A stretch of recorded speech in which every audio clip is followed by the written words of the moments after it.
लेकिन महाराज जी अगर हमारे जैसे हम अपने घर में हैं और हम कोशिश कर रहे हैं नाम जप की और हमारे घर वाले मांस मदिरा सब कुछ चल रहा है तो अब यही दुर्भाग्य है, ये दुर्भाग्य है कि ऐसा कुसंग मिला है। मतलब अब इसको हम क्या कह सकते हैं कि एक व्यक्ति है जो भगवान के नाम का जप करना चाहता है भगवान, लेकिन फिर भी भक्ति हो सकती है, क्योंकि जब लंका में भक्ति हो सकती है तो भक्ति हो सकती है, नहीं हो सकती। भगवान विभीषण जी से कह रहे हैं जिम दसना नमो जीव बिचारी, जैसे 32 दांतों के बीच में बड़ी कोमल जीव रहकर अपना काम चला लेती है, नहीं चला रही, ऐसे ही लंका में पूरा लंका निश्चर निकर निवासा, यहां कहां सज्जन करवासा, लेकिन वहां भी विभीषण जी ने भक्ति की, ऐसी भक्ति की कि भगवान ने कहा तुम सरीखे संत प्रेमी हो। और वहां तो हमें लगता है केवल विभीषण जी ऐसे होंगे जो मांस न खाते होंगे, नहीं तो सब मांस खाने वाले थे। मदिरा मांस का तो वहां मतलब आहार ही था। कुंभकर्ण के लिए पूरा एरिया जमा किया जाता था, जब जगता था तो एरिया के भैंसे खा जाता था, जैसे अपने पकौड़ा खाते हैं ना, ऐसे वो भैंसे खाता था, भैंसे है बकरी है सब। मतलब तभी भगवान ब्रह्मा जी ने उसे 6 महीने सोने का कि एक दिन जगे 6 महीने सोए, नहीं तो पूरी सृष्टि का आहार कर जाएगा। ऐसे लोगों के बीच में रहकर उसने भजन किया।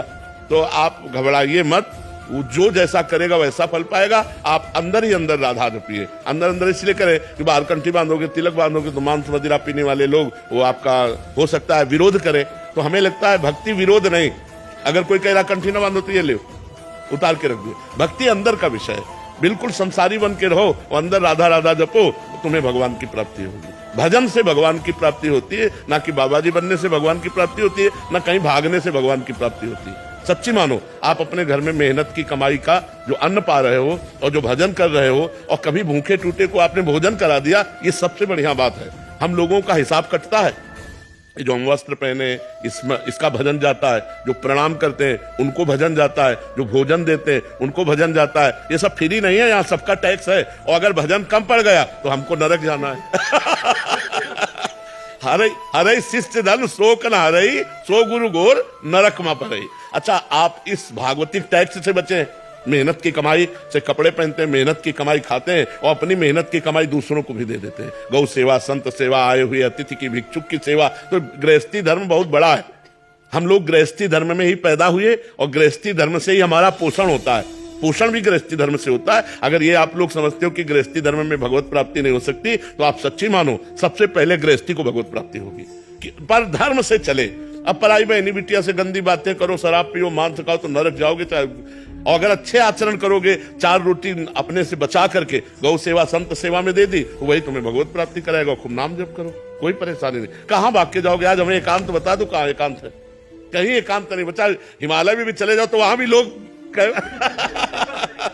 आजकल जो है जहां भी एकांत समझते हो वही शूटिंग शुरू है। हाँ, नाम पर जब करते हैं 10 मिनट एकांत में बैठ के, तो उसी टाइम पे पत्नी कुछ काम बता देती है, बच्चा कोई बात नहीं, तो उठ के खड़े हो गए, काम करने लगे, राधा राधा अपना काम करने के लिए चल दिए। राधा भगवान को एकांत में बैठकर भजन करने से नहीं मिलते।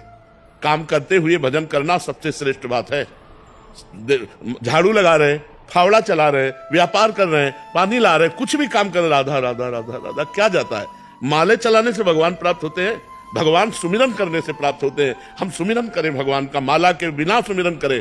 गिन लो भगवान, तुम गिन लो, वो तो सब जान ही रहे हैं। तो खूब भजन करो और गृहस्थी में रहो। और ये जरूर करो कि अपनी कमाई का 4 रोटी का हिस्सा कभी किसी भूखे को खवा दो, कभी किसी गाय को दे दो, कभी किसी बीमार को 10 रुपया तुम्हारे लग जाए। ये बढ़िया परोपकार ये गृहस्थी में जरूर करना चाहिए। और नाम जप करना चाहिए और भगवान के आश्रित रहना चाहिए। आश्रित का मतलब नाथ सकल संपदा तुम्हारी, मैं सेवक समेत सुतना। बढ़िया भजन है, कोई परेशानी नहीं, कहीं भागने की जरूरत नहीं, ये सोचने की जरूरत नहीं कि बाबा जी ज्यादा भजन कर लेते हैं। ऐसे किया ना आपने, ऐसे इसका भी टैक्स है, हमारा भजन जाएगा आपके पास।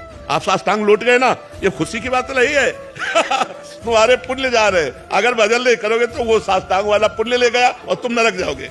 बहुत होश की बात है कि ये कोई खिलवाड़ नहीं। ये जो सिद्ध पुरुष भजन में निरंतर लगे, उन्हीं से जगत का कल्याण होता है, वही मंगल होता है। नहीं तो एक एक का टैक्स है। जैसे भारत सरकार का हर वस्तु में टैक्स है ना, ऐसे भगवान का टैक्स है, हर एक चीज में टैक्स है। कोई तुम्हारे पैर छू रहा है, कोई तुम्हारी बड़ाई कर रहा है, कोई तुम्हें प्रणाम कर रहा है, कोई वस्त्र दे रहा है, कोई भोजन दे रहा है, कोई धन दे रहा है, वो सब भजन ले रहे हैं। वो हमारा सब भजन ले रहे हैं, कोई खिलवाड़ नहीं है।